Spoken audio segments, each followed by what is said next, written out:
വിവാദം കമ്മ്യൂണിസ്റ്റ് വിരുദ്ധ പ്രചാരവേല മാത്രമാണ് എന്നും ദല്ലാൽ നന്ദകുമാർ വെറും ഫ്രോഡാണെന്നുമുള്ള CPM സംസ്ഥാന സെക്രട്ടറി MV ഗോവിന്ദൻ മാസ്റ്ററുടെ പ്രതികരണം പാർട്ടിയെ ഈ ഊരാക്കുരുക്കിൽ നിന്ന് രക്ഷിക്കുമെന്ന് തോന്നുന്നില്ല.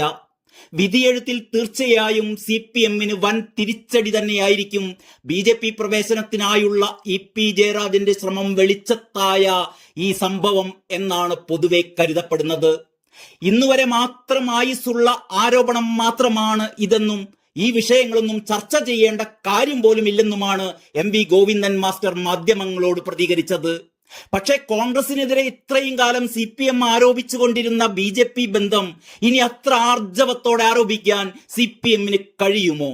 കെ സുധാകരൻ BJP-യിലേക്ക് പോകാൻ ശ്രമിക്കുകയാണെന്ന് നാഴികക്ക് 40 വട്ടം പറഞ്ഞു നടന്നവർക്ക് ഇനി പുതിയ ക്യാപ്സ്യൂളുകൾ ഇറക്കേണ്ടി വരും. EP-യുമായി ബന്ധപ്പെട്ട പ്രചാരണ കോലാഹലങ്ങൾ കമ്മ്യൂണിസ്റ്റ് വിരുദ്ധ പ്രചാരവേലയുടെ ഭാഗമാണെന്നും ഇതിനെല്ലാം ഇന്ന് വൈകിട്ട് വരെ ആയുസുള്ളൂ എന്നും ഗോവിന്ദൻ മാഷ് പറയുന്നത് അത്ര നിഷ്കളങ്കമായാണോ? ഗോവിന്ദൻ മാഷ് ജാഥ നയിക്കുന്ന കാലത്ത് ആ ജാഥ ബഹിഷ്കരിച്ചിട്ട് ദല്ലാൽ നന്ദകുമാറിന്റെ അമ്മക്ക് പൊന്നാട ചാർത്താൻ പോയ ആളാണ് EP എന്നെങ്കിലും മാഷ് സമ്മതിക്കുമോ? അന്ന് EP-ക്കെതിരെ ഒരു ചുക്കും ചെയ്യാൻ നിങ്ങൾക്ക് പറ്റിയിട്ടില്ല മാഷേ.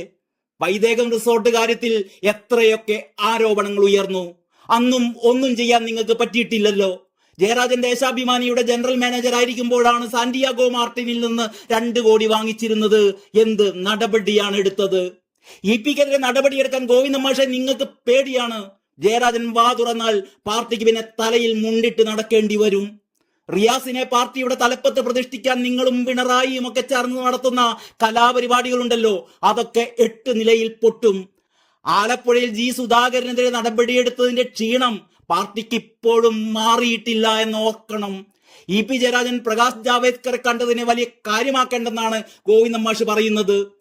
MV ഗോവിന്ദൻ മാഷ് EP-യെ വെള്ള പൂശി ഇങ്ങനെ വിശുദ്ധനാക്കുന്നത് ആരെ ബോധിപ്പിക്കാനാണ്? പാർട്ടി അണികളെയോ? നന്ദകുമാറിന്റെ ആരോപണങ്ങളോടൊന്നും പ്രതികരിക്കാനില്ലെന്നാണ് മാഷ് പറയുന്നത്.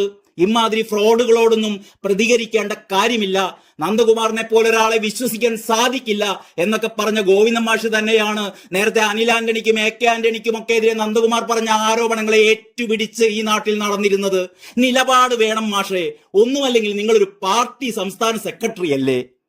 ഏതായാലും ഗോവിന്ദൻ മാഷും പിണറായി വിജയനും എത്രയൊക്കെ വെള്ളപൂശാൻ ശ്രമിച്ചാലും കോൺഗ്രസുകാർ മാത്രമല്ല CPM-കാരും BJP-യിലേക്ക് പോകാൻ തക്കം പാർത്ത് കഴിയുകയാണ് എന്ന സത്യം ഇവിടുത്തെ ജനങ്ങൾക്ക് ബോധ്യമായിട്ടുണ്ട്, വോട്ടർമാർക്ക് ബോധ്യമായിട്ടുണ്ട്.